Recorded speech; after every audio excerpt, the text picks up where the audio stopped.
भारत और पाकिस्तान के बीच सिंधु जल संधि को लेकर एक बार फिर तनाव चरम पर है। इस बार आग में घी डालने का काम किया है पाकिस्तान के पूर्व विदेश मंत्री और पाकिस्तान पीपल्स पार्टी यानी पीपीपी के प्रमुख बिलावल भुट्टो जरदारी ने। एक जनसभा में बेहद उग्र लहजे में उन्होंने भारत को युद्ध की धमकी दे दी है, वो भी पानी को लेकर। बिलावल का कहना है कि अगर भारत ने सिंधु जल संधि को बहाल नहीं किया तो पाकिस्तान के पास जंग के अलावा कोई विकल्प नहीं बचेगा। ऐसे में बिलावल के इस बयान ने भारत पाक के बीच लंबे समय से चले आ रहे एक संवेदनशील मुद्दे को एक बार फिर उबाल पर ला दिया है। हालांकि सवाल ये है कि आखिर बिलावल इतने आक्रोशित क्यों हैं और क्या ये सिर्फ पानी का मुद्दा है या फिर कुछ और भी छिपा है इस राजनीतिक बयानबाजी के पीछे। दरअसल पाकिस्तान भारत पर आरोप लगाने में कोई कसर नहीं छोड़ रहा है। पाकिस्तान भारत को लगातार गीदड़ भभकियां देकर धमकाने की कोशिश में लगा हुआ है, जिसके चलते पाकिस्तान पीपल्स पार्टी के प्रमुख बिलावल भुट्टो जरदारी ने भारत को जल के बदले युद्ध की धमकी दे दी है। जी हां, एक बार फिर बिलावल भुट्टो ने सख्त तेवर दिखाते हुए पाकिस्तान का पानी रोके जाने पर भारत के खिलाफ युद्ध को ही एकमात्र विकल्प बताया है। अपने एक सार्वजनिक संबोधन में बिलावल भुट्टो ने कहा, पानी रोको या युद्ध झेलो, कि अगर भारत की ओर से सिंधु जल का पानी बहाल नहीं किया गया तो पाकिस्तान भारत पर कार्रवाई करते हुए सभी 6 नदियों पर अपना कब्जा कर लेगा। सिर्फ यही नहीं, बिलावल ने भारत को चेतावनी भरे स्वर में युद्ध की धमकी भी दी है, जिसमें उन्होंने कहा कि भारत के पास 2 हफ्ते हैं, या तो भारत सिंधु जल समझौते के तहत पाकिस्तान में नदियों का पानी जाने पर रोक न लगाए और सिंधु जल संधि को फिर से मान्यता दे दे, या फिर युद्ध के लिए तैयार रहे।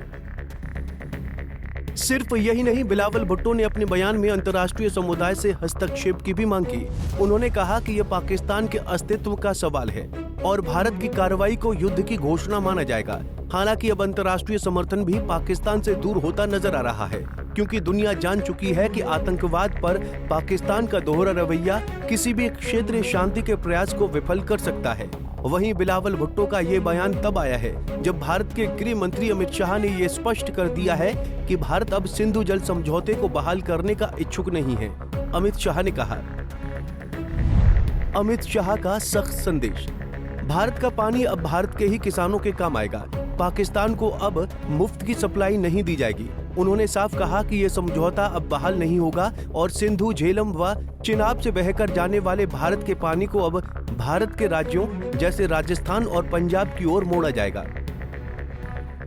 ऐसे में अमित शाह के इसी बयान के जवाब में बिलावल ने भारत के खिलाफ कड़े शब्दों का इस्तेमाल किया। जहां बिलावल का बयान अंतर्राष्ट्रीय मंच पर एक प्रकार की गीदड़ भभकी जैसा नजर आता है, वहीं इस बयान ने न सिर्फ पाकिस्तान की सुरक्षा को उजागर किया बल्कि उसकी दोहरी नीति और पाखंड को भी सामने ला दिया है। हालांकि भारत को युद्ध की धमकी देना कोई नई बात नहीं। आपको बता दें कि इससे पहले भी बिलावल भारत को खुली चेतावनी दे चुके हैं। इससे पहले भी पहलगाम हमले के बाद भारत द्वारा पाकिस्तान पर कार्रवाई के तहत सिंधु जल का पानी रोके जाने पर बिलावल ने नदियों में पानी के बदले खून बहाने की बात कही थी।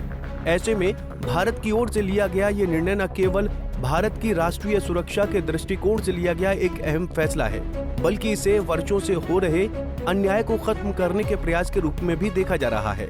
वहीं ये धमकियां तब और ज्यादा खोखली लगती हैं जब देश खुद आर्थिक और सैन्य रूप से कमजोर हो।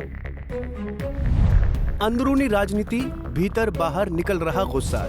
पाकिस्तान की वर्तमान राजनीतिक स्थिति किसी से छुपी नहीं है। आर्थिक तंगी, महंगाई, विदेशी कर्ज और राजनीतिक अस्थिरता ने पाकिस्तान को बुरी तरह जकड़ रखा है।